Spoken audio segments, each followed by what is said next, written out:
এবারের নিবেদনে রয়েছে কবি সুবোধ সরকারের কবিতা ঘুষ।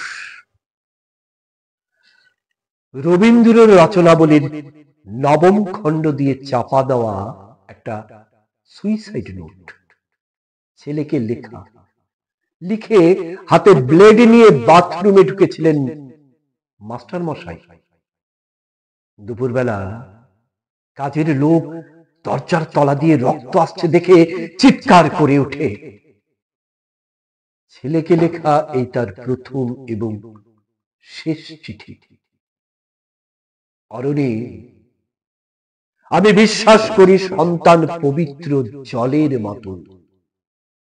যদিও তোমার সঙ্গে আমার সম্পর্ক ভালো নয়, তবু তোমাকেই লিখে রেখে যাই গত 2 বছর তোমার মায়ের চিকিৎসা বাবদ যত সামান্য সঞ্চয় আপাতত নিঃশেষিত।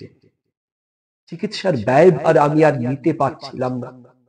জীবনে তোমার টাকা ছুঁইনি, মরেও ছোব না। আমি আজীবন ছাত্র পড়িয়েছি, জ্ঞানত কোনো অন্যায় করিনি। গত মাসে এক অভিভাবক এসে ঝুলোঝুলি করেন তার ছেলেকে নেবার জন্য। আমি প্রথম দিন ফিরিয়ে দিই, দ্বিতীয় দিন ফিরিয়ে দিই, তৃতীয় দিন পারিনি। তিনি একটা খামে 30,000 টাকা দিয়ে চলে যান।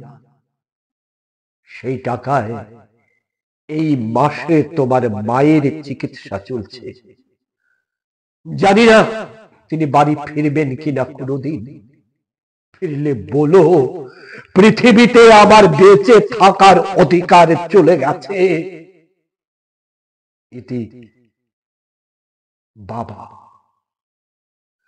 যখন সারাটা দেশ দাঁড়িয়ে আছে ঘুষের টাকার উপর, রবীন্দ্র রচনাবলী দিয়ে চাপা দেওয়া একটা সুইসাইড নোট হাসপাতালে গাছের তলায় গা ছমছম করছিল।